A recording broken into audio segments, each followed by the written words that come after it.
Go sit in the hat. Yes. For Lord Cars. Hear ye, hear ye. Man to the people. You know it's Cars Keys. Let's get it started up. Give me the car keys. Lakeshore Drive. Blog boys drive away with our texts like car thieves. Break down, we study tape and thrive. Analytical preparation, that's what Cars is given. Cars don't discriminate, teaching the men and women. Each and every week, there's nerd to get your focus. Never manipulating stats, lore, cars and hocus pocus. Cars Keys, they're never lost. Check the source, never gonna find a better scouting report. Cars going live with the smartest man, my bestie. Deciphering holes on the defense like Getsy. New show, uniforms, orange with the dark sea. Tape never lies, patrons, this is Cars You know Keys. it's Cars Keys. Let's get it started up. Give me the car keys. Lakeshore Drive. Blog boys drive away with our texts like car thieves. Break down, we study tape and thrive. We gotta break down tape like detectives. No hot takes, just real football perspectives. The Bears nerd dropping science on his terms. TTNL giving Bears press like a perm. Other networks is off with the heads. Stats plus film equals football cred. Analysis like Data Ted tries to shred. McCaskey's letting me cake, we keep the 100 crew fed. Cars Keys, let's get it started up. Give me the car keys. Lakeshore Drive. Blog boys drive away with our texts like car thieves. Break down, we study tape and thrive. Lord Hines in his car, fill up a goblet. Lord Hines in his car, fill up a goblet.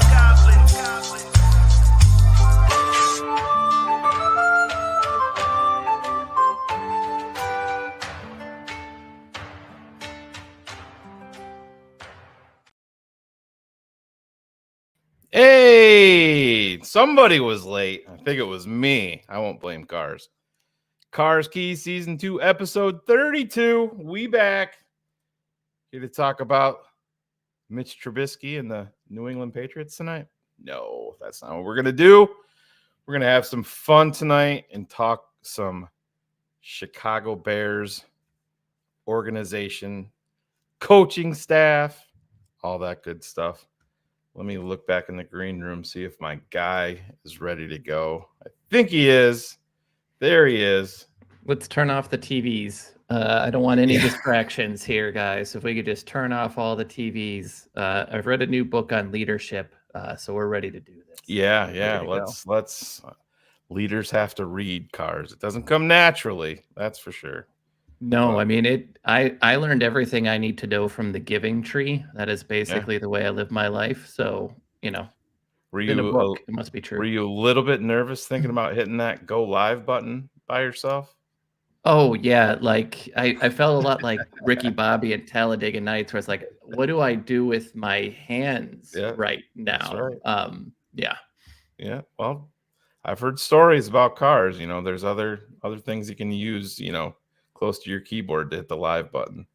You know how that goes. But no, I have no idea what you're referring to. Oh boy, yeah, never a free moment around the Marsau household. I literally sat down here. I think it was 8:34, and a little bit late, but that's what happens when you have kids and they're involved. And it's the hot like this is from this past weekend through Christmas is the busiest time of year for any of us with parents or with kids, right? Like it is insane right now. Absolutely. I hear you. But here we are, man. Bye week over, 5 games left. And honestly, man, everybody is all over the map with everything. The Bears have made up their mind at quarterback. The Bears haven't made up their mind at quarterback. Courtney Cronin said tonight when I was I was driving to go pick up my son from basketball practice. Courtney Cronin was on Waddle and Sylvie, and she said, if the Bears went 5-0 to end the season and they moved off of Justin Fields and they fired Matt Eberflus, I wouldn't be shocked. Even if they won out. And I honestly think she's right. I think she's right. I don't think anybody knows. God. I don't know how you do know, right? Like the uncertainty is there. And when you talk about, like, when people are like, I think Flus is coming back, the only reason is because the defense has played better. It's not because the team is winning games. It's not because the offense or Justin Fields are exciting. Like, we are such a downtrodden franchise that we just expect to be kicked in the nuts. That's what I'm saying. And it just as a fan base, our bar is so ridiculously low. And it goes, Cars, I think I texted you and Ryan Cox today about Jeff Joniak saying the third down pass in Minnesota, the 36-yard dart from Justin to DJ Moore. Can that be the springboard? And I'm like, in no world should that be a spring. You completed a wide open pass to the guy in the middle of a field when you missed it the play earlier. Yeah, right. And on second down, you missed Tyler Scott that was wide open in front of you. I mean, it just you're grasping at straws, and everything. All of this is cyclical, man. Same thing. When Mitch was here, Mitch is gonna get away from the ineptness of Chicago. He's gonna go win Super Bowls, and it's much. I think Justin is way more talented than Mitch was, but it's much the same. And you're in a corner, right? Like, as a Bears fan, we get attached to certain players, right? And it's natural. And Justin has outside of just the talent alone, right? Yeah. Justin's not reading books on leadership. He's a natural leader. He's a very charismatic guy. He does a very good job of explaining what he sees on a play, what he does, what he missed, etc. So he's a really easy to root for. But when you get into these situations, and the similarity between the two is, when they make these plays, there are throws that they make that not every quarterback in the NFL can make, right? They can. There are some looks and things, and so you see those plays, and those that are fans of him stay attached to that. And then you've got the other ones that, when they miss a play, the folks who aren't a fan are going to point out that. And the issue with Mitch that is similar to Justin is they're just inconsistent at this point. And there's part on the play caller, there's part on the player itself, but you can't ever tell. And again, usually at this point, you kind of have a sense it's one or the other. And I just think all this uncertainty and all these things, there's enough evidence to push it both ways. People just dig in their foxholes and don't want to come out and be willing to entertain a thought on the other side. You're exactly right. I'm just watching breaking news. Mitch just overthrew a guy on 4th and 6. Allen Robinson, to be exact. So it's like we're in Chicago all over again. Yeah. I had to rewind it just to watch it again. But no, man, I hear you. And Bears fans have completely drawn their lines in the sand, and it's pro Justin. There's pro Eberflus. There's people out there. There's pro Caleb Williams. There's pro Drake May. I've seen people beating the drum for the Bears to trade down a bit and draft Jaden Daniels. Now, because of the recent article, there's a lot more JJ McCarthy fans, right? Yeah. But that's the thing, Cars, and it's the article from Adam Johns, and this is the type of stuff that drives me insane.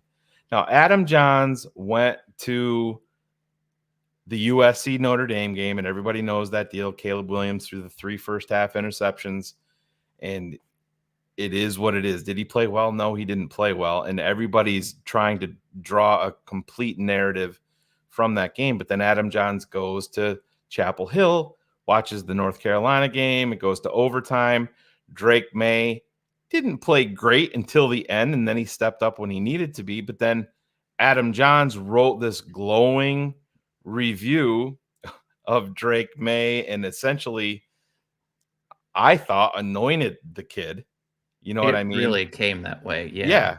And then what happened? Then people are like, oh, maybe the Bears shouldn't be interested. Maybe they got to really look at Drake May. But it's just this roller coaster with everything with the Bears. It's Justin is trash, or he's him, or Caleb Williams is awful, or he's the best prospect since Peyton Manning.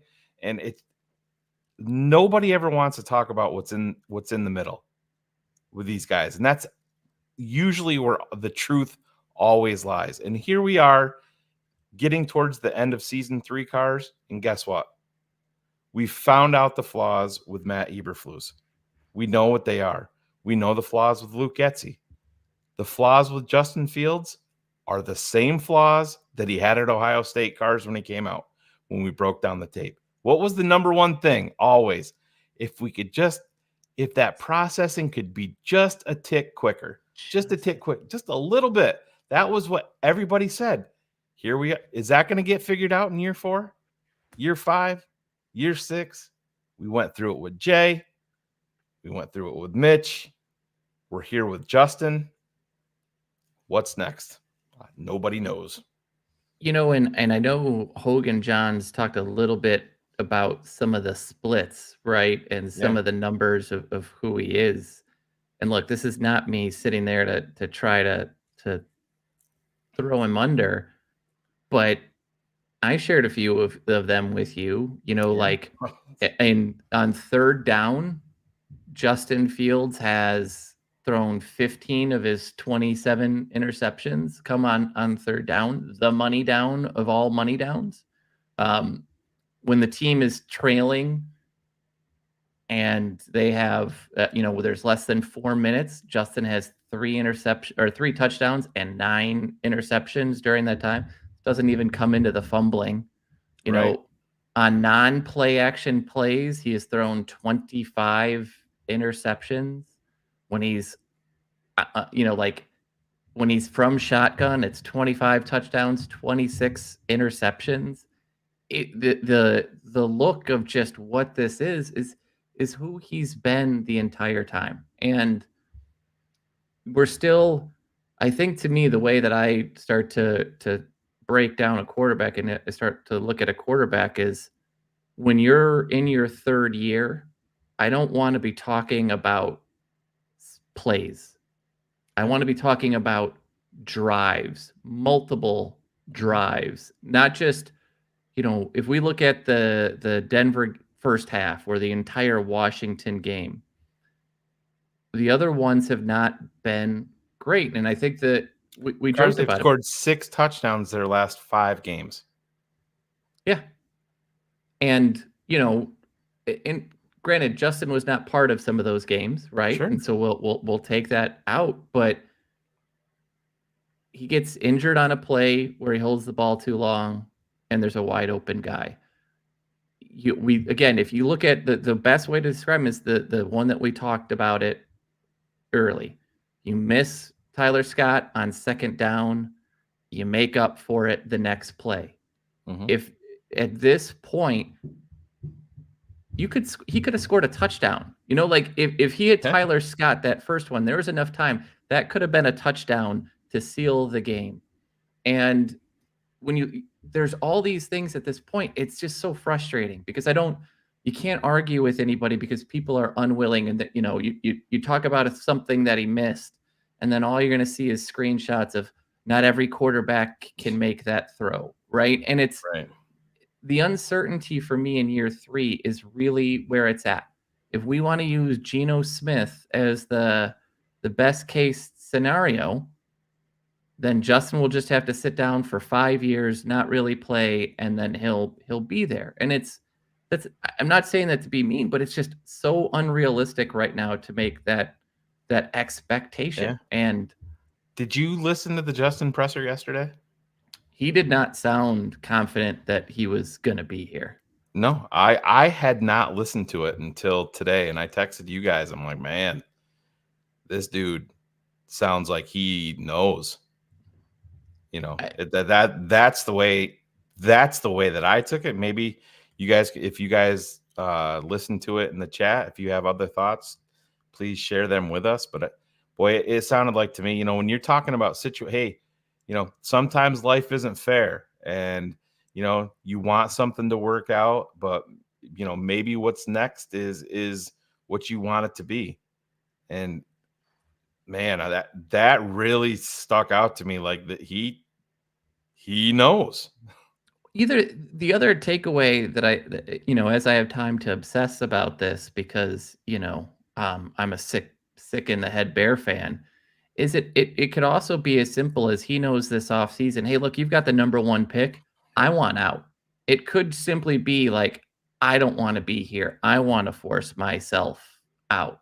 And I'm not trying to say that in any sort of way. I would not blame him if that's what he wanted to do. Because if we move on from Justin Fields, it is not just an indictment of Justin Fields. Ryan Pace screwed up at go.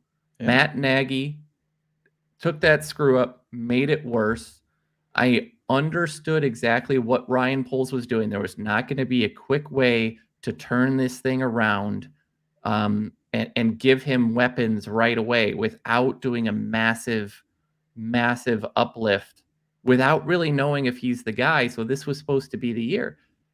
It's a shared responsibility model.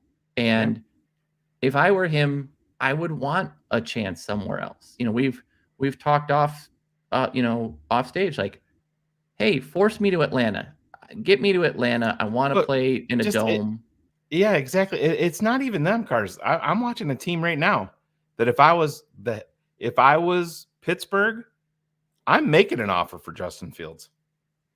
I mean, all day long. Last year, Deontay Johnson hated Mitch Trubisky. Yeah. And then George Pickens had problems with Kenny Pickett, right? And then this year, same thing sort of happened in the start, and Kenny Pickett removed all his likes and all those things. The issue is going, and I'm gonna show a comment, and I'm not doing this in the sense to. I knew that. I was focused on that one. I'm like, I know which one he's picking. Yeah, I think it's a fair question, but the thing is we can never play the what if game. What if he busts? What if he doesn't do well? Because when you start talking yourselves out of a player that could be an upgrade, could be a very good thing, the opposite of this is going to be, what if we stick with Justin and Caleb plays like CJ Stroud did this year? Yeah. With another franchise? We as Bears fans would absolutely hate life, right? Like you can't be stuck in this what if game. It's a very fair question. But I think at this point, it's just best for all parties. If he's going to really do this, he's got to go somewhere else. If I were him, I wouldn't want to go to Pittsburgh. I keep going to Atlanta because, like, oh, no. I think, but I know, but I'm just going to have some choice. Yeah. But he's going to have some choice. And he's got a very powerful agent. That's going to be, which factors totally in as well. Oh, yeah. And I think, the thing that we try to sit down for, and if I show this, I mean, Arch can't beat out Quinn Ewers, who is coming back, and I don't think Arch Manning is going to be at Texas next year. Yeah, and I mean, listen, you're in 2023 moving into 2024, and Arch is a true, so he can't come out even next year. It's 2 years. Yeah, it's 2 years. So you're planning for a guy in 3 years? I mean, then you're to the point where you have to re-sign Jervon Dexter, where you have to. It's not the way the NFL works at all. You do this now, and we talked about it sort of after the show last night. The biggest reason you do this now is you reset the quarterback contract time. So what that does is right after next year, Justin is going to would have a $25 million a year contract. If Unless you they did there is the option which Green Bay set the blueprint for, was how they did, and that was something that I heard talked about today, was if they did stay with Justin, would they do the Jordan Love? What kind of a deal did they? It was like a 2-year. it gave him more incentives, so it gave him a higher floor but a lower ceiling. I Yeah. don't think with Justin and the way he talks about himself and it believes himself and what we know I about the agree. agent that's a realistic thing. But if you take Justin out and you move away from him, that really gives you one more free agent that you can sign for $25 million. You know, we keep talking about Brian Burns, Josh Allen are going to be potentially free agents. Maybe tag guys, we'll see. It does give you ability to kind of add some depth to the roster, and we're going to be the fourth youngest team in the NFL under contract as it sits right now. So it's a time you do because we're really young. We can see where some of the ascension is coming. We've got a young offensive line at 3. You know, your left side of the line is fixed. Your right tackle, and to me, your right guard is fixed. You need a center, and you have an elite line. Like, these are the times that you do this. And I think Anthony has, and Mitch just threw an interception, so wonderful.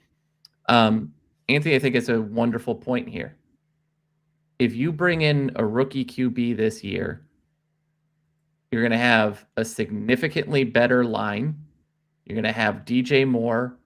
You're probably going to have another wide receiver in this draft. You're going to have Cole Kmet. You're going to have a good run game. It's the best case scenario for anybody, right? To come in and have all that talent. He'd have more talent here than he does at USC right now. I hear you, and it's just listen. There's a downside to every single option. There's a downside to Caleb Williams. There's a downside to Drake May. There's a downside to staying with Justin. Mm-hmm. But you have to choose a path. You have to choose a path, and you can't be wrong. You can't. And what I mean by that is if you choose to stick with Justin, he has to make that ascension. If you choose Caleb, you can't be wrong because you're built right now to win. And I hate to break it to you, Braxton has been outstanding in pass blocking. He's one of the better pass blocking offensive tackles there is this season. And I think that this staff is all in on him, led by the guy that drafted him. I think that's very absolutely clear. If you go into the draft, you can upgrade a little bit at left tackle potentially, or you can upgrade significantly at second wide receiver. And if you want to look at this, Cincinnati has given you the preview. T. Higgins on a lot of teams would have been a number 1 player with Boyd as a number 2. You go add Jamar Chase, and we have a better line than Cincinnati did when Burrow came in to begin with. You have the weapons. You want to give him more weapons.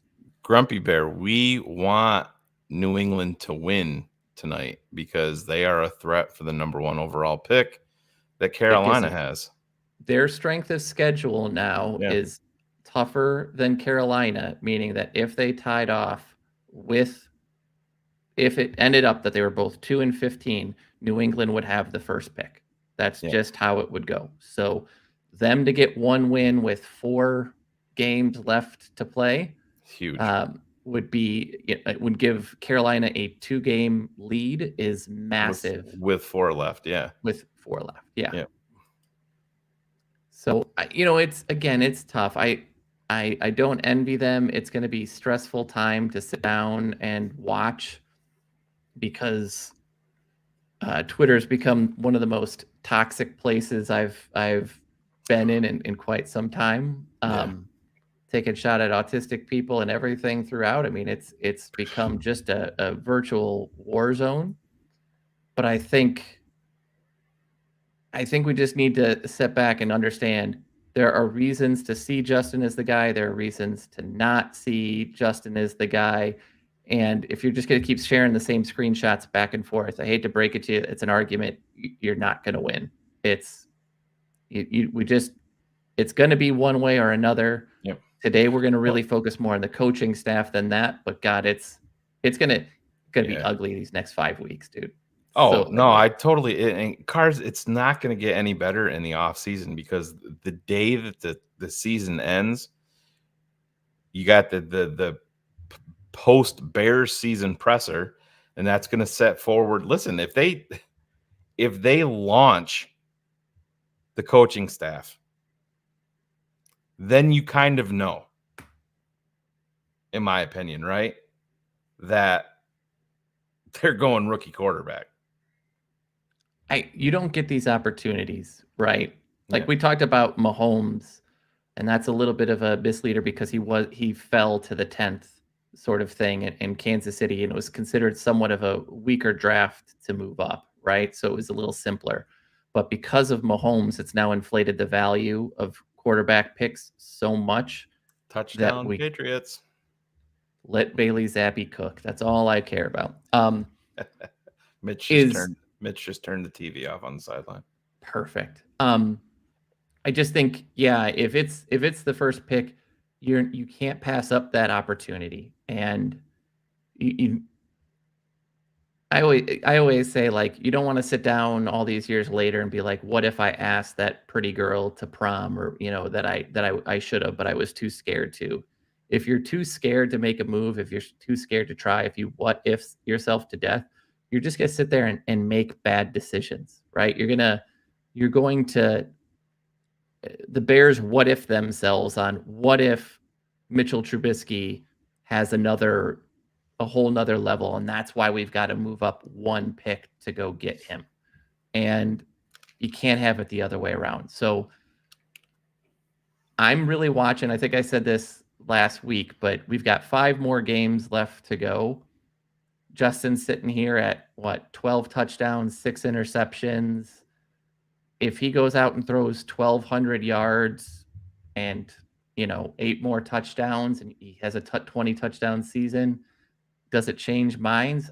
I really don't know. I don't know if the combination of he and Getsy are capable to show that level of growth consistently. One 300-yard game. Yeah. Consistency is what it's all about. And and the thing about it is there's other factors that play into this, that if you are a good GM, listen, you're not going to base everything off of the locker room, but you have DJ Moore coming out and throwing all of his support behind Justin. You know what I mean? Justin has not lost the locker room. Justin has a ton of supporters within the locker room, and that it has to be a consideration with Ryan Poles, because that is a massive shakeup within the locker room, Cars. Because listen, I always go back to this, and I don't know if maybe some of the people in the chat don't even remember, but we've been doing this for a lot of years, and we interviewed former Bears linebacker Josh Woods. I think maybe he's with Arizona now. Maybe. Yeah. Do you know what I'm talking about on this? I asked him, who's the leader on defense? And it was, boom. He named 3-4 guys. Who's the leader on offense? Who's the leader on offense? He sat there for 30 seconds in deep thought. And I'm like, that's an issue. To a man, Cars, if you ask not just offense/defense, if you go to this team right now and you asked Jaquan Brisker, if you asked Braxton Jones, if you asked Roshan Johnson, Tremaine Edmonds, who's the leader on this team? I think to a man, that list for everybody starts with Justin Fields. That dynamic is very, very interesting to me with Ryan Poles. I don't know that I would say that on defense, because I think the defense guys don't really interact as much with the offense. But I think you're right. He's an alpha guy on the offensive side of the ball, and that does make a significant difference, right? That sort of thing, and you get people that want to play with him and for him does this. But I want to answer this kind of questions, and my answer is a bit of a cop out here. I think we've seen enough from Justin that he's just the player that he is, that he's inconsistently up and down, and you just, from play to play, you don't know if he's going to see it and make the right throw. And regardless of that, if it's, he almost threw another one. And he got one taken away on a penalty, right? So he could already have 3. This will be a great day. They're booing. I love it. But I think again. But Cars, let's just be. I mean, and I know it. We don't need to go down this vortex. My QB1 today is Caleb Williams. My QB1 on draft day is going to be Caleb Williams. It's not changing for me. Yeah, and I'm not going to move up a ton on Jaden Daniels either, although I think he will in the league. And I think I've said before, my issue with Drake May is when he makes a boneheaded decision, it is much like Mitch takes a bad situation and finds a way to make it worse. And Caleb is by far and away the one. Yeah. Yeah, he's QB1 in this draft, and for me, it's not close. And I know a lot of people are calling him a diva, and he doesn't play good against top defenses, and all of this. Read the LA Times article on Caleb. It's a good one to sit down and do. And ironically, Shane, I don't know if you saw, but Jalen Carter took a lot of shit for crying after the 49ers loss and went after the Philly fans. This generation is a little different in that regards, and that they wear their hearts that way. But he's been on the focal point since Oklahoma. Right. And this is what the temperature is of the fan base. Creighton, put in the chat and tell me why he's a bust. Other than you probably don't like him painting his fingernails and that he cried to his mother and showed emotion, which I could give 2 shits about. Do I want him painting his fingernails, saying shit about another team in the NFL? No, if I was the head coach or the GM, that would be addressed. I'm like, that is not going to be at play here. Absolutely not. Him showing emotion with his that may bother somebody. It does not bother me. My biggest issue that I have with Caleb Williams, guess what, kid?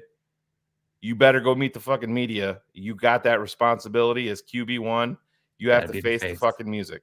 That's bullshit. That needs to be addressed, and that shit would not happen anymore. He hears footsteps.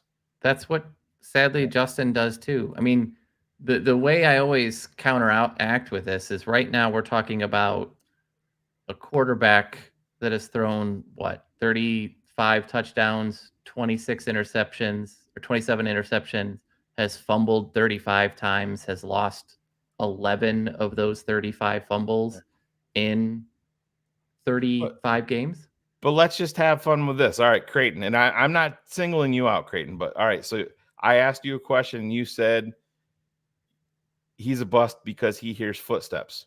Now, Creighton, in the chat, tell me who your answer at quarterback is. Put that in there. I'd like to see who that is. Just give me a name. And I just want to answer this real quick. You can't, I can't play a hypothetical because it really depends on where he goes. Is Arthur Smith, if he goes to Atlanta, is Arthur Smith still calling plays? Then I think it would be Caleb Williams. If he goes to Atlanta and let's say they pair him up with a better offensive coordinator, Atlanta's got some talent on offense. They've got a pretty decent defense. Yeah. And the NFC South is a bad division. I mean, I don't know if you'd see this, but Atlanta at 6-6 is going to win the division right now, and it's not even close. Right. Um, But just like this, Chris, it's not anything about being a show pony. It's a requirement. It's mandated in the NFL. Your it was QB, the issue with Cutler. right? You can't shrug off your responsibility. It's mandated that you do that, and it's a punk move. Caleb was wrong for that. It's a leadership move. It is. Again, is the face, whether you like it or not. Can you recover from it? Yes. You address it and say, guess what? You fucked up. All right. It's not going to happen again. It's that simple. And so, but that's just it. There is no position that has more lights, more attention on it than quarterback. You have to be the face of it. If you are not willing to, and you don't, you're not comfortable up there, you're starting to talk about the Baker Mayfield types, the Mitch Trubisky's, the other out there, that if you can't do it, you are not mentally strong enough to play the position. That's really the thing. And I can understand at that moment why he didn't, because it was probably his last college game, and he was reacting in a certain way, and I don't like it. But yes, Steve, it is. 100%. Yep. Mandatory. Yep. Every quarterback, even if it is Shane Matthews, even if it is, I mean, like, think of every guy that we've Tyson ever Bagent. had. You saw him every week. Bagent. Yeah, it's mandatory, and it's like I said, it's not a good look. Cars is 100% right.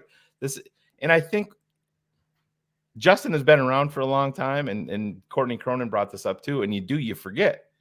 And yes, 24, you should realize the difference between right and wrong, and they do. But still, I was doing dumb shit when I was 24, and I think about what I was doing at 24 and realize that Justin is still only 24 years old. 24 years old is still a young man. There's lots of room for growth there.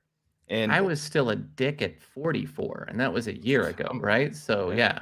I'm 40. I'm 47. I'm still a dick, Cars. So, but yeah, and I just think there's so I am not there with Drake May. I'm not. I mean, Cars, would you? I'm on record. I'm not moving off Justin for Drake May. That's me. I'm not. No, absolutely, and Derek, I'm going to do a quick high level answer here, just because I think if you compare the last season of Justin versus this last season of Caleb, I think part of the reason he is holding the ball too long, and he is sort of waiting for things. However, yeah, go ahead. And the talent at USC is significantly less than it was at Ohio State. Both from it, especially at the offensive line position, mediocre at best offensive line, and mediocre would be an upgrade. Yeah, Cars. And I'm not sure how much you've dove into it. Phil's broke it down here. We've seen it, and listen, it happens. And I'm not just saying that this is all on Justin, but many, many weeks we've seen on the all 22 and Cars. We all have access to it. Yep. Anybody in the chat can have access to it if you want to pay for it. You see wide open wide receivers where Justin sees it and doesn't rip it. I've got all 22 of Caleb Williams.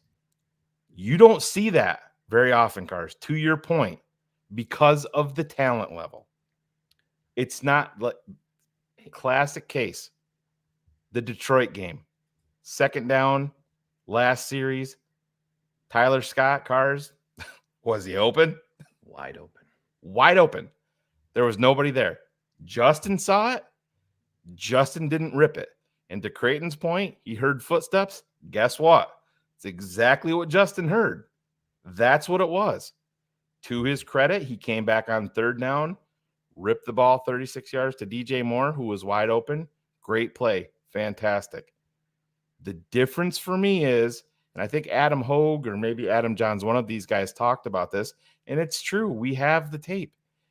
You're not seeing guys that are wide open that are just dismissed. Yeah. It's a big deal. It's a big deal. The biggest issue that you see with Caleb is really because guys aren't open. He shoulders so much of the responsibility that he almost has to play hero ball. And so, he's shouldering so much of it. If you look at, again, so when Justin was at USC, how many different wide receivers have gone in the first round? How many offensive linemen have gone in the first 3 rounds? You're not going to see that from this USC team. This was all built on Caleb, and teams adjusted to it. If they had 1 or 2 offensive linemen, not significant, just 1 or 2 minor upgrades, that offense looks a little different. But because this head coach is not a great recruiter, it's not there. There's accuracy. When plays are there on time and in structure, he delivers the ball. He gets into problems when those things are not right now because of that. And so all I want to say is, I'm hopeful. I would love if we kept Justin for that to turn around, but I think the irony to me, Shane, but I think the irony for me, Shane, is a lot of folks are sitting there saying, "Oh yeah, but with Justin, you got to take into account Luke Getsy. You got to take into account this." And then you're like, "Well, let's talk about what Caleb doesn't have." You're like, "No, that's overblown. That's different. That's different." Like let's be honest. If we could put Justin Fields in college in USC with this offensive talent that they had, what would the numbers have looked like? We'll never know, but that's your truest test. Right. And yeah. But just Chris, I don't think you're under, and again, I'm not trying to single you out, but I want you to try to understand what we're saying. We're not saying that he needs to be great. Well, yeah, and we're not saying that it's not football isn't priority first. We're saying if you go out and throw 6 touchdowns and throw for 400 yards, your requirement is to meet with the media. But if you go out and have a 4 interception game with 2 fumbles with no touchdowns and your team gets boat raced by 40, you still have that requirement to meet with the media. And Caleb did not. He blew it off. Said, I don't want to meet with the media. That is a bullshit move.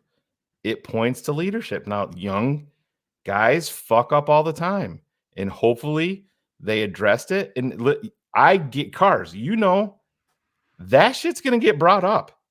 Oh, it's going to be it's going to be brought up when teams interview other players on USC, right? Because they're not going to just interview him. They're going to talk to Lincoln Riley. They're going to talk to some of the offensive players and to get their points. You're absolutely right. It's going to be brought up every time.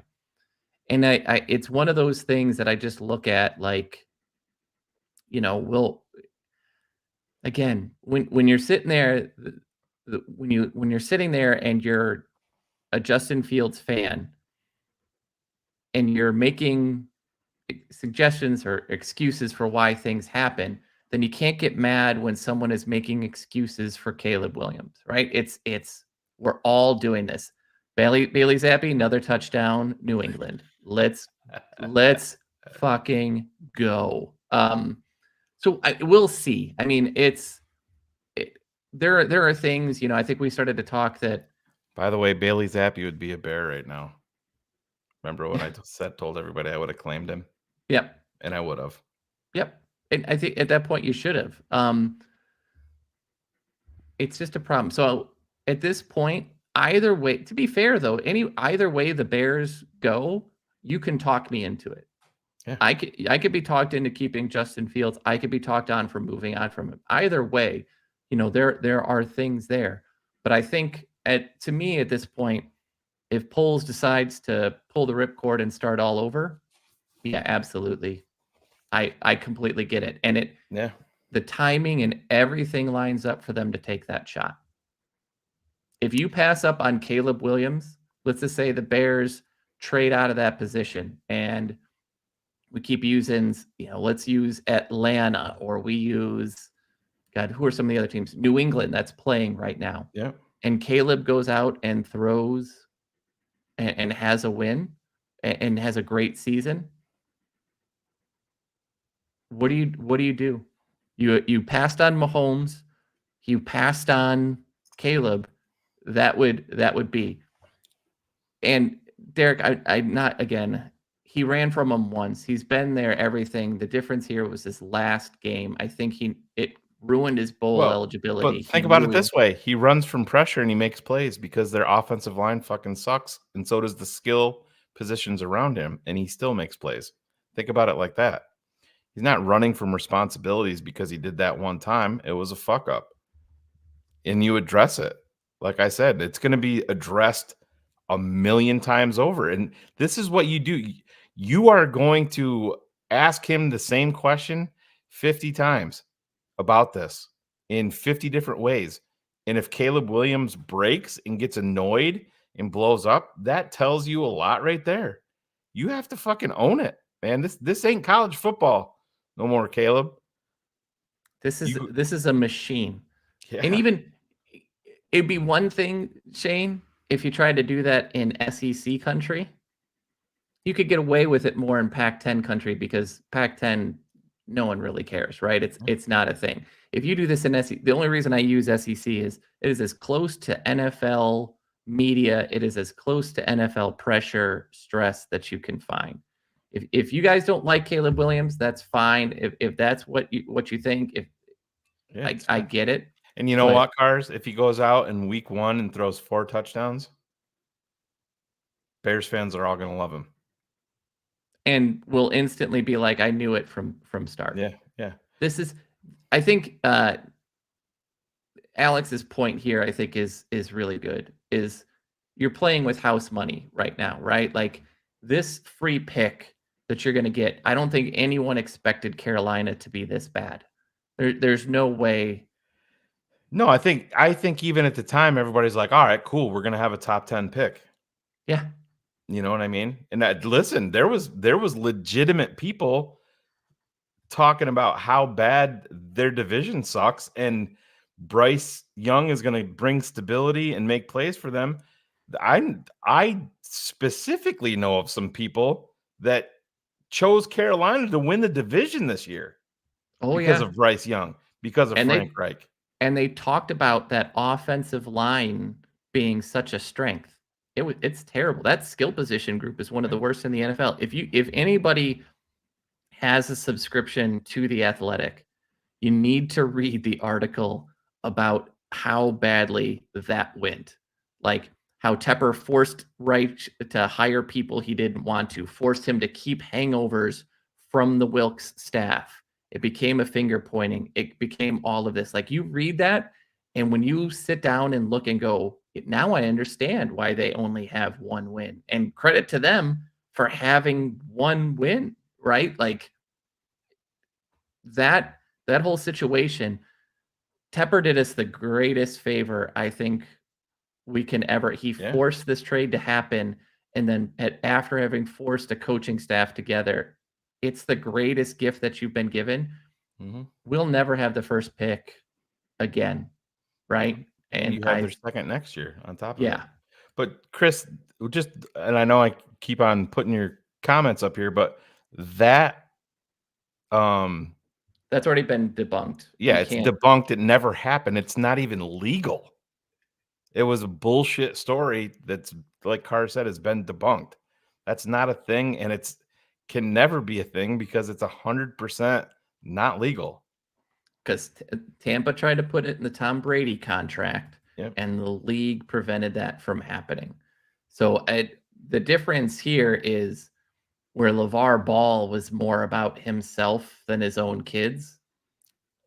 Caleb's dad is much more about trying to protect his son and doing the right thing for his kids to make sure that his kid is taken care of. He is not. You can't watch an interview with LeVar Ball and then go, yeah, this guy is totally okay, right? And isn't living vicariously through his kids. And the only team that he pointed out that he was Arizona, that his dad pointed out. Yeah, which was because of Kyler Murray's relationship with Lincoln Riley, and talked about all the issues that they have with it. And Arizona is a team that I think, again, if they sit in the second pick, they're going Marvin Harrison. So, Bears would have to be third pick to get Marvin. So don't think you're going to get Caleb. I've seen it a bunch of times in the chat that it's going to be both Caleb and Marvin. That's not going to happen unless the Bears somehow lose out. But just ready yourself. And if you hate the kid, I'm not here to change your mind. If you love Justin and are going to continue to root for him, I don't care. There are plenty of Bears fans that continue to root for Mitch Trubisky and tweet about him all the time. Good for them. Where is Mitchell Galloway? Yeah, or the Twitter names. But it is what it is at this point. Caleb lifted more of a team than anything. Like Sanders' kid got a lot of credit for how bad Colorado was, but how well he played during those games. And I don't think Caleb is getting enough credit for it. So, yeah. And Derek, I mean, I give two shits if Caleb Williams is in the Heisman race, whatever. I don't think it was the Heisman race. I think it was all the bowl game. He wanted his last year to have a bowl game. Yep. And like I said, honestly, reading your comments, calling him a punk and all of that, it just sounds like maybe you have some personal prejudice against him. Maybe you're an Oklahoma fan. Who's your favorite college football team? I'd ask you that. But I have no idea. It's whatever. And this is where Ryan Poles has to earn his money. This is when you have to sit down with this kid. And this is my number one issue with Caleb Williams. Cars and I talked about this. I have zero issue with Justin Fields' work ethic. I have zero issue with Justin Fields' ability to lead a team. None. And that's a huge part of being a quarterback in the NFL. Caleb Williams, I have no idea. And guess what? The night they draft him, I'm still not going to know. Oh, Mitch just threw a touchdown. I'm still not going to know because I'm not going to have the ability to sit down one-on-one and talk to Caleb Williams and find out who he is, who the man is. That's where Ryan Poles, where Ian Cunningham, where Kevin Warren, all of these guys need to earn their money and figure out who he is. Because Cars, if there's a question about leadership, if there is, wow, this kid is a diva, maybe Derek is 100% right. I don't know.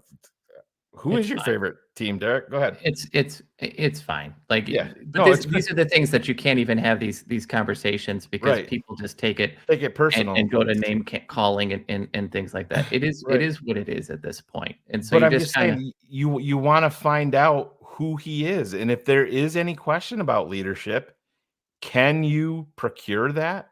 Can you make him a leader?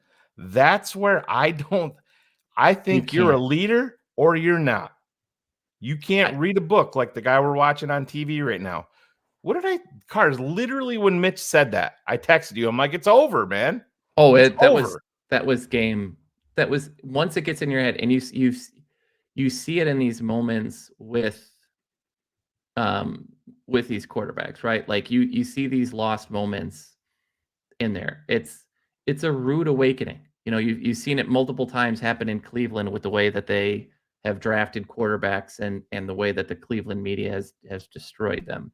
And then you take it a step further, right? You look at how media has tried to destroy people like Lamar Jackson or Jalen Hurts, right? And they've tried to rip them apart, or Josh Allen, right? And in the end, you really have to look like there's the mental strength in that role at that position that you have to have.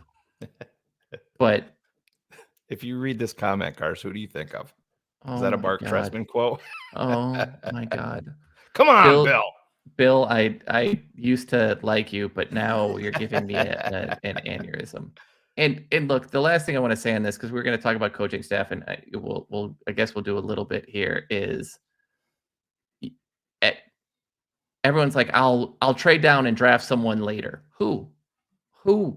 Like, you have to identify for Jalen Hurts, as great as he is, as for Brock Purdy, who is as good as he has been and has been as elevated as he has by the players, and I will still argue that a little bit about Jalen Hurts.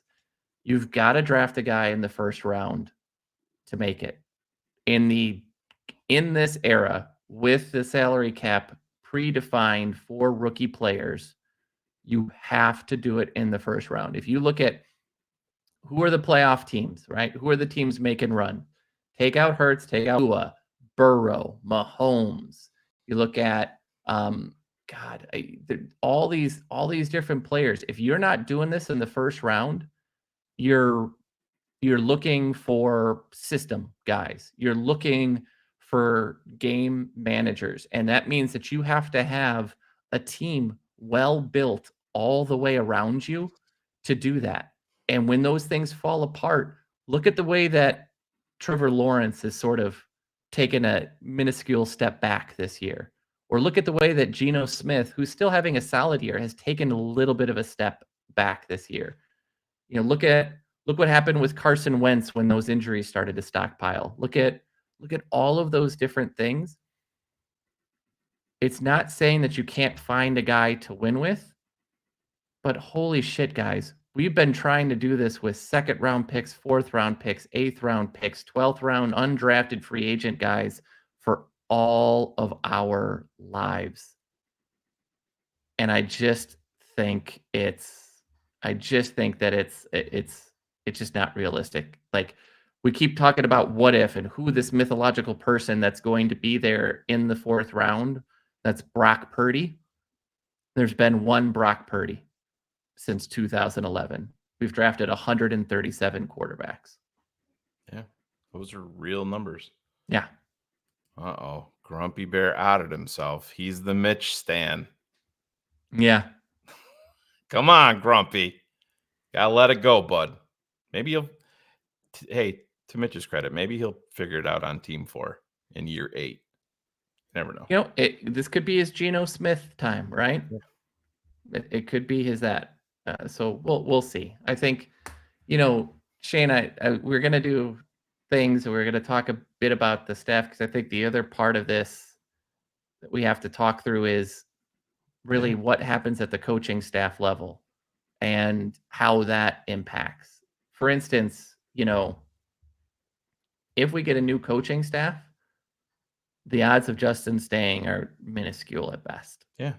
The only way that, honestly, Cars, that I see it, and the guy from Detroit coming in, I don't even see. To me, it's one guy.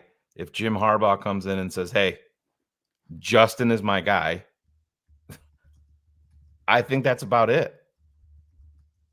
That's it. And I think, we have to address the elephant in the room about the Harbaugh thing with the reports coming out today. Yeah. Absolutely, I believe that Michigan is saying this is your contract extension, and you're only signing that as long as you guarantee that you will not interview for another job.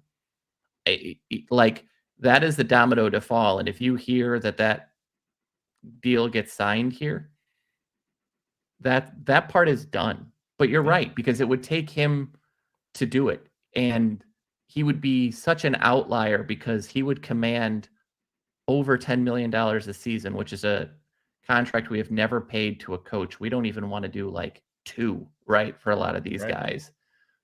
So he would absolutely be the only one that could walk in and have say right away. But when you talk about the guys that Ben Johnson, Slowick, all of these other why am I blanking on the guy in Miami? Frank Smith, isn't it? Yeah. Frank Smith in Miami, and the guy who's in Philadelphia right now. They're all going to have a say, and all of them are their contracts are going to reset. The other name is Press Taylor. Press Taylor at Jacksonville. Correct. Yeah. And that's a name that Dan Wiederer brought up and said that he has been told to keep an eye on that name, Press Taylor. I mean, it's an interesting one. You know, what they did last year and what they've done this year. You know, everybody thought that Calvin Ridley was going to destroy, right? Yeah. And really, early he looked better and hasn't. And I'm going to be watching what happens now after all these injuries and the one to Christian Kirk specifically. But he's done some interesting things with that team when they couldn't do a darn thing prior. But he's another unknown, young unknown, and he's not a guy who's called plays. For some people, that's a showstopper, but Mike McDaniel never called plays, and I think he's doing just fine. So there's a lot of interesting names out there, but I think everything just starts with their interpretation of Eberflus.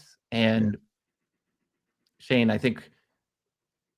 do I think that there's a chance that he could stay? Absolutely. Me too. But but we have to.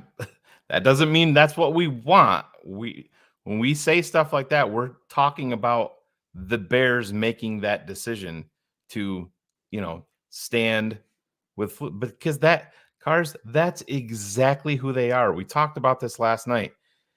The Bears drafted Rex Grossman. Do you remember who his first head coach was in the NFL? Dick Geron. Dick. Oh, yeah. It was Dick Geron. So he was there for rookie quarterback. Boom, gone. They bring in Lovey. Jay Cutler, they force him on John Fox. Then they move off of Jay. They draft Mitch. Mitch loses his force him on John Fox too, by the way.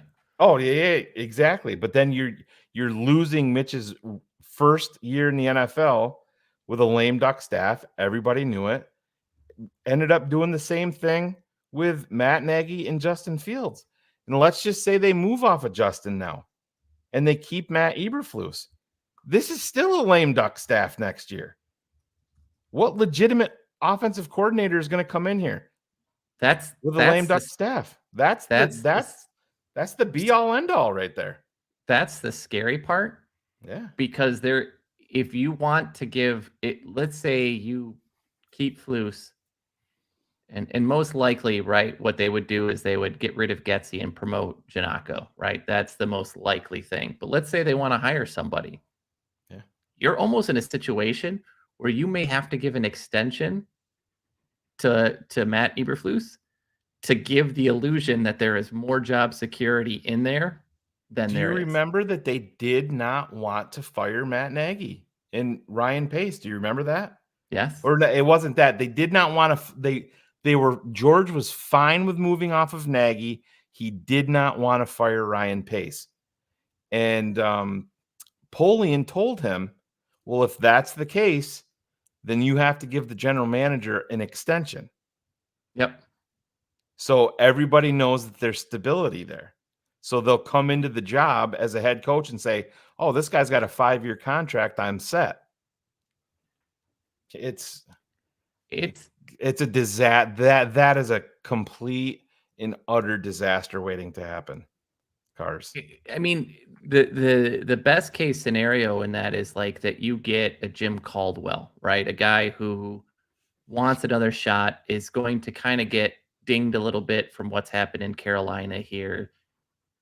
Or you're going to promote Janako. And if you want to go get somebody else, you're going to have to extend. And it's why you've got 5 games, right? It's Detroit, Cleveland, Arizona, Atlanta, Green Bay, right? That's the last 5. To have any sort of shot at keeping these people, you've got to go 3-2. And 2 of those wins have to be Detroit and Green Bay. Absolutely have to. Yeah. And the one thing you have to say to Flus's credit, like you heard Justin Jones on an interview today, that locker room is behind him. They believe in him. They like him. There is that. But I think it's always interesting to me that we don't hear from the other side of the ball that same sentiment, right? We don't hear the offensive players. We hear the offensive players saying we like Justin. We don't hear him sticking up for Getsy and the play calls and for Flus.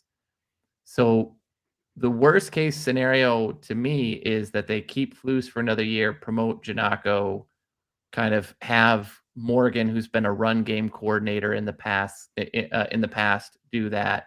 Maybe it's a Tyke Tolbert, who is supposed to be a kind of guy in the wings sort of thing.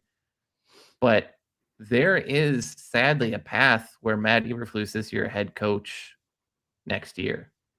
And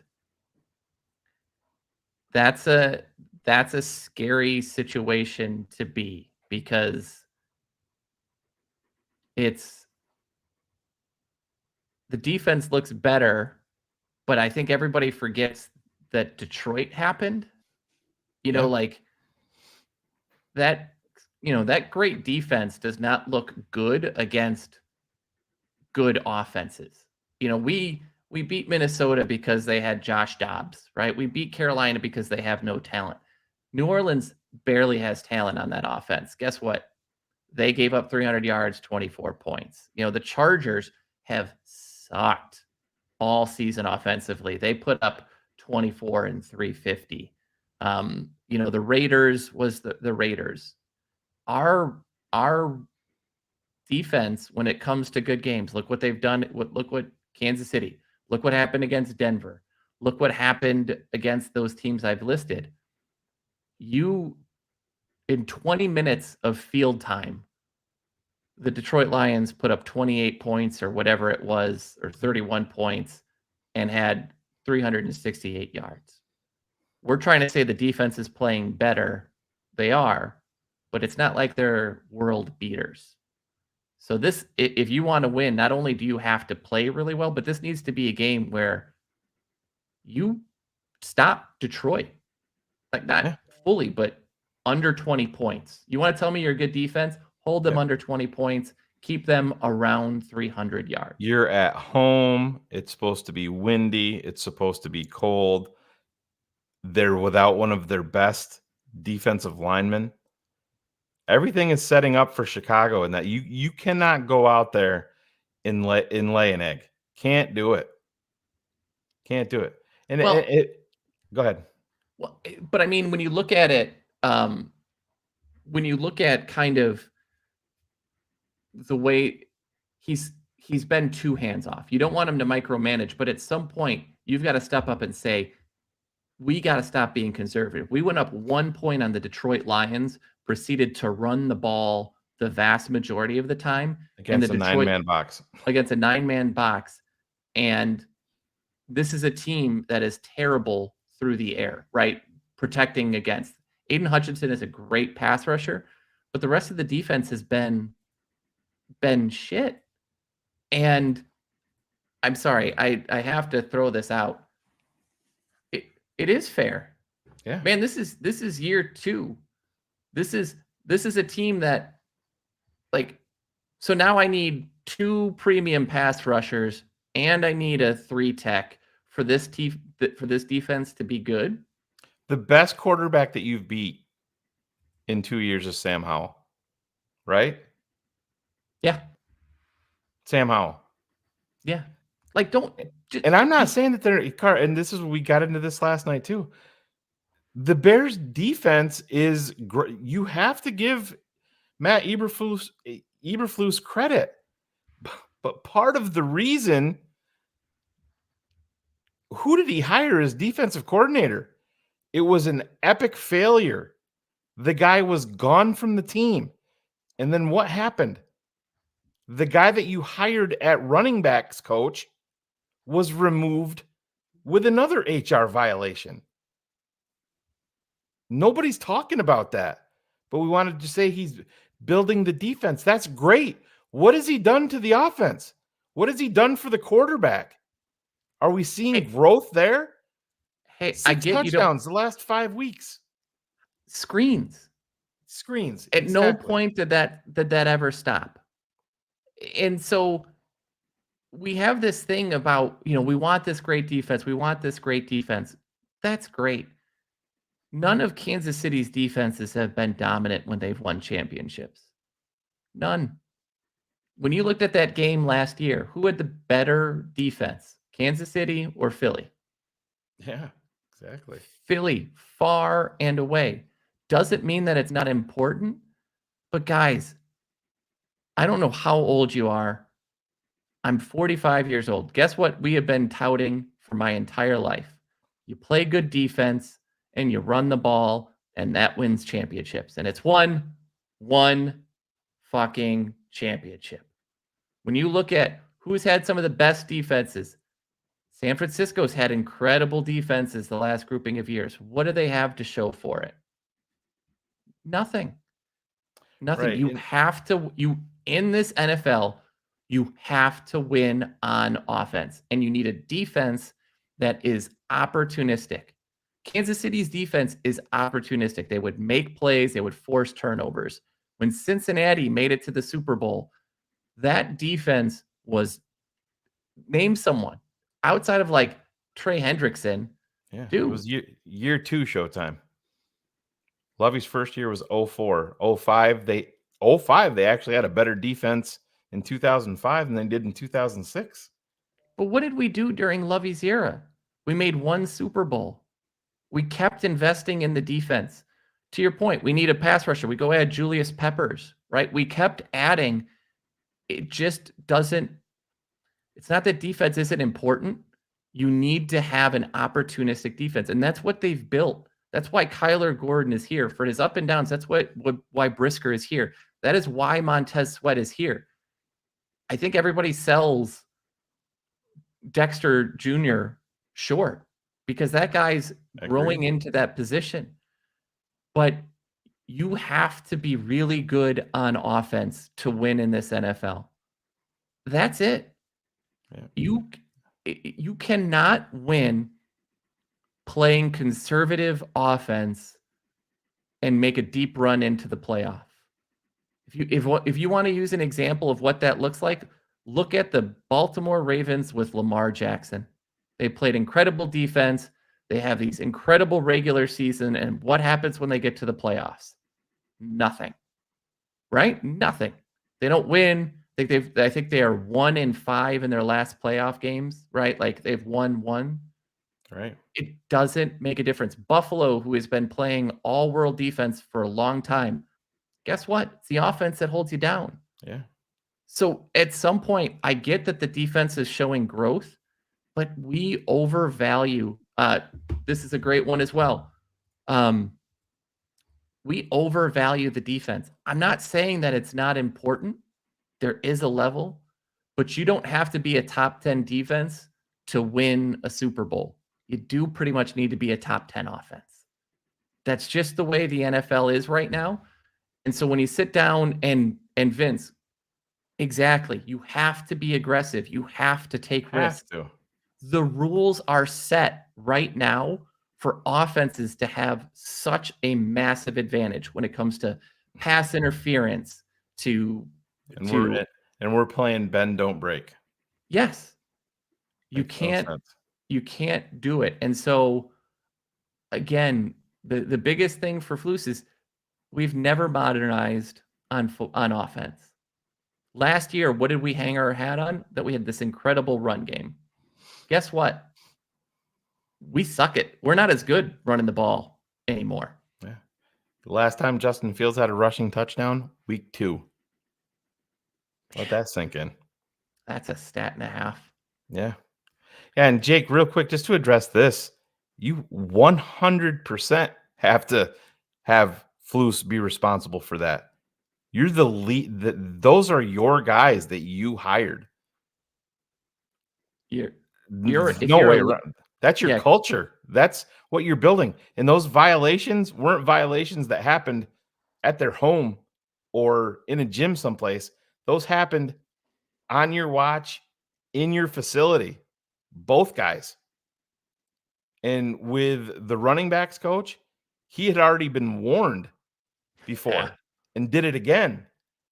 And the Allen Williams stuff that we don't even have all of the information on, which tells you how fucked up it really is. Yeah. Right. It's just like that Blackhawks player when that sort of stuff came around. You can't say that. We understand these guys are all grown men. It's no different than if Ryan Poles goes out and drafts a player and he snorts cocaine off a hooker's ass. Guess who's responsible for that? Ryan Poles is. That's on his watch.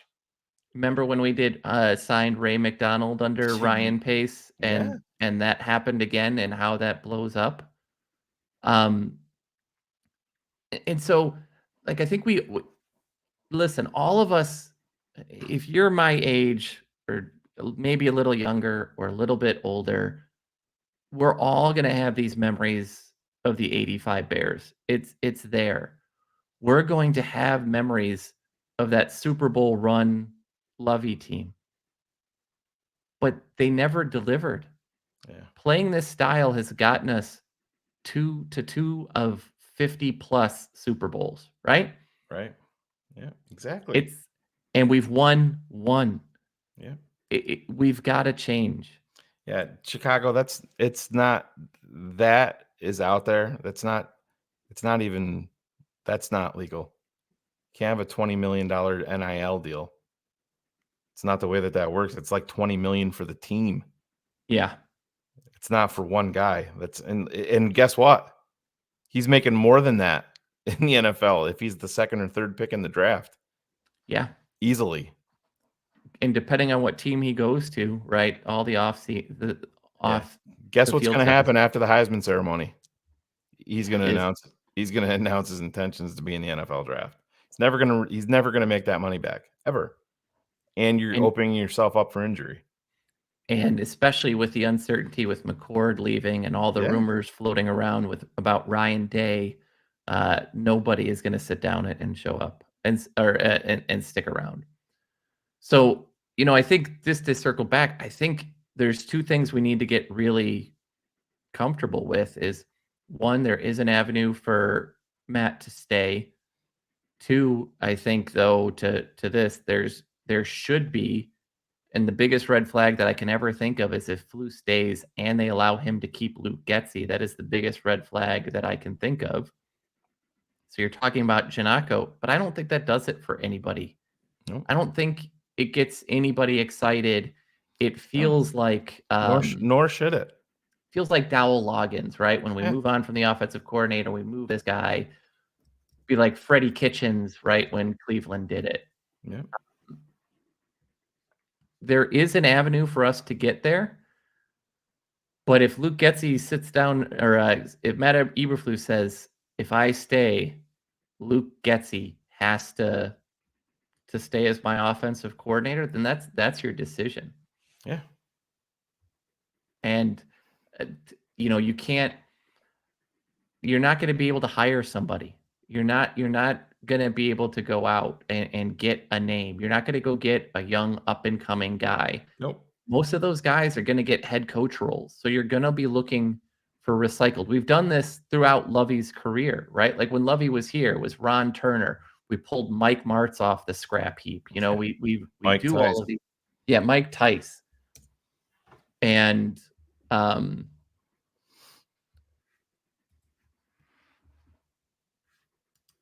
just want to throw this up because I'm sure you're listening late, but where is the play-to-play consistency, the drive-to-drive consistency? That's what we talk about. Yeah. Some of that's on the staff, some of that's on him. The consistency everywhere is the issue. And so when you look at it, there's easily a route, but you're going to the first domino we have to watch is what happens with Jim Harbaugh. I think that was even going to be a hurdle to begin with because of the problems he and Kevin Warren had in the past. But I think they could have there's a potential to look past it. But realistically,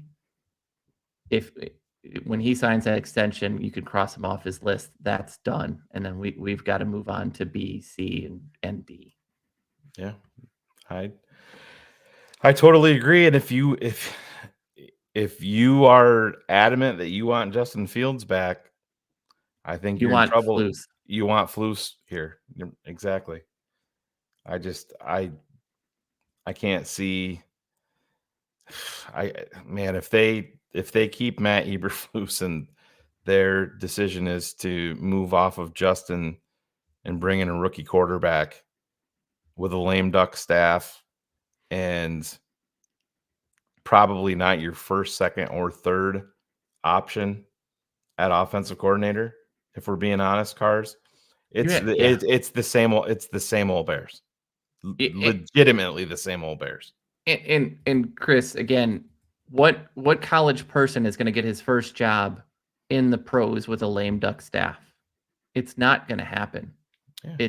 It's Andy Janako is the one name that it's going to be him or Tyke Tolbert. It is going to be someone inside the building right now that will be the offensive coordinator if Matt Eberflus stays. To this point, I don't think it's very realistic that Harbaugh does, because I think, again, salary. Someone had pointed out, and it was a good point, Bears in part don't want to pay two coaches, right? They are notorious. Part of the reason the joke was always that Matt Nagy stuck around is they didn't want to pay two coaches for 2 years. They only wanted to pay two coaches for 1 year. If Jim comes, you're talking about $10+ million a year. And if it goes sour, which there is a chance, if what happened in San Francisco happened here in Chicago, they would not move off of that, and they would just allow that to fester because they would not want to pay. It's kind of been the way that it is. It sucks. Bieniemy, hard fucking pass for me. Bieniemy, if you want a guy that is a 70-30 pass to run ratio and forgets about the run consistently, go look at the Bears versus Commanders game. What was the last run that they had was in the beginning of the second quarter, I believe. Yes. Because Washington will.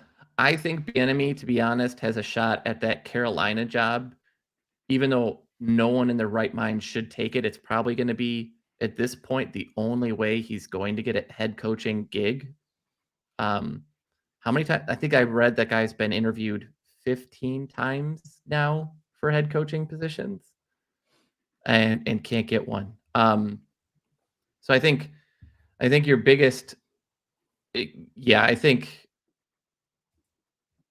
if he's getting 11 a year, it will be built into the contract that he can't interview with NFL clubs. Yeah, he's got to sign off on that. But again, you have to see.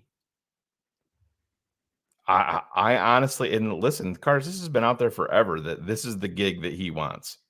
And I've heard that, we've heard different stories that it's the Raiders because he's very, very close to the Davis family. And his ultimate dream job is the Chicago Bears.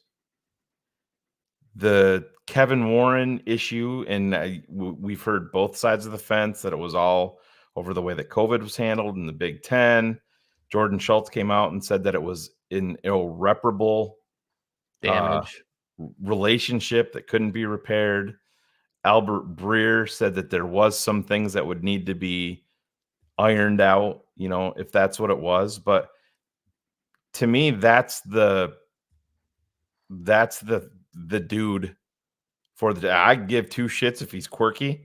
Bring on the quirky in Chicago. They need it. They need a strong.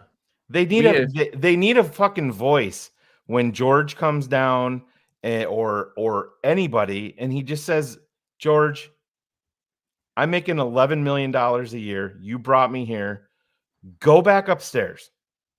You let me handle this." I think it's slightly different. And I don't mean to interrupt. I think it's slightly different because now with Kevin in the room, I always took that Ted, who always said, "I'm not involved," was trying to be way more involved than he should be. And I always got the sense that he was sort of tattling or raising the flag to get there. We have more adults in the room right now. So I think Kevin and Jim could absolutely have that as a conversation and sit down, and they could probably have that as a conversation through agents right now, right? Of what things would look. And Cars, listen, and I said this. Yeah. If Kevin Warren has a personal issue with Jim Harbaugh, and he also thinks that he's the best option for the Bears, but he doesn't go after him because of the personal issue, then that means that Kevin Warren's not the right guy. Yep. You have to be a fucking man. You have to be a realist and be able to. What do all these guys say? We have to do what's best for the organization. I don't want to hear your personal nonsense and in all of this. And just real quick, just to get back to the Bieniemy stuff. And I there's obviously lots and lots of talks. He's interviewed lots of places. Well, and everybody's like, well, Cap was talking about he worked with Ryan Poles for 9 of his 11 years in the league. Well, guess what? Ryan Poles didn't interview him when he had the chance to. Yeah. Was that for a reason? So it's one of two things. Either he didn't want him as a head coach, or he was legitimately given a list and said, pick this guy, or this guy. And then that takes us back to the same old Bears that happened with Ryan Pace when Ryan Pace was hired. So here we are. If Eric Bieniemy is the leader that they earmark, then it's a big fucking problem to me with Ryan Poles because you didn't interview him in the fucking first place. It's very true. It's very true. So I should have known that we would have come on to talk about one thing and it would have ended up just being Justin for 98%, which I think is the part of the season that we are in. Yeah. But yeah, I mean, that's really it. I guys, when I looked at it and was trying to think of what we could talk about for this game, there's nothing that we haven't said 57 times, or what are we on? Game 13. So we've said 30 times in the Eberflus era. You've got to do play action. They won't. You've got to take your shots. You've got to play aggressive on offense and on defense. If we win this game, it'll be the first time in his career that he has won back-to-back games as a head coach. Yeah. Everything is lined up for that. But God, I can't. It's depressing for me to sit up here and have this same conversation week in, week out about how bad this coaching staff is and on offense, or at least how bad the play calling is and how bad the play calling is on defense. 20 points and 20 or 31 points in 20 minutes doesn't give me a whole lot of confidence that we've got a great play caller. And so I just couldn't, I didn't want to sit up here and do the same thing, same dog and pony. So I just wanted to do something a little different, and I should have expected that it was going to devolve into what it did, but I think it just shows how many different it's where we are, man. We have. It's and unfortunately, Cars, it's not going to end until the end of April. No, unless something magnificent happens. Right? Like unless we see 5 300-yard games and 3 touchdowns a game and all of these things, the picture is not going to be clear. What we've seen to date is going to be what I expect to see the remainder of the year, unfortunately. And again, that's not just an indictment on one or the other. It's a problem. And I think that's why we're here where we are. I totally agree. Well, about 90 minutes in, man. I don't know if you have anything else that you wanted to cover real quick, but it is, man. It part of this gets nauseating, but it matters because I think we will know very, very soon once the season is over. And I know people are still, if we go out and get destroyed by the line, the Bears aren't firing these guys in season. I mean, people just need to accept it at this point. If it was going to happen, it was going to happen after Minnesota, and maybe if we lost that game, it would have. But yeah, it's done. They're riding this out, and it's depressing as hell. Like I don't know who could have watched that Minnesota game on offense, right, and been like, "This is worth watching." It wasn't worth watching against Detroit, truthfully. Once we got that lead, again, We ran the ball 2x what we passed it. We took the ball out and we had a 1-point lead against a team that you attack through the air. Guess what? Minnesota is a team that you attack through the air. They give up big plays. We don't. Yeah. It's just done. It's just done. And wine tasting, there's many rumors going around. I think maybe in the off season you'll get a nugget. We still don't know what happened with Roquan, so even Right. that doesn't feel very realistic. But and I don't want to put any validity to it, but there's a couple of the rumors, and we're not going to get into it here. This isn't the forum for it. If there's any validity to it, it's bad.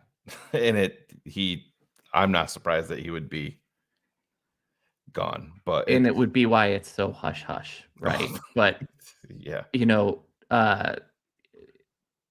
some unthinkable things, I think, would be the way to say it. It's an interesting conversation.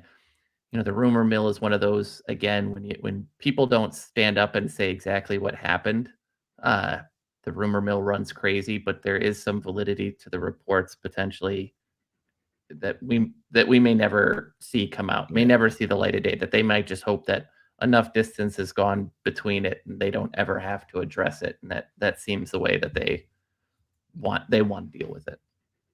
Yeah, and it's like you said, and it's you move on, and again, I think you have to give Flus credit because the team, you could say whatever you want, the team has not laid down, and and that would have been a moment that he could have lost everything. Yep, absolutely. 100%. Yes, yeah, Bob, that's what it is. He's a cannibal. You figured you cracked the code. That's what it is. Yeah, we tried so hard. So hard.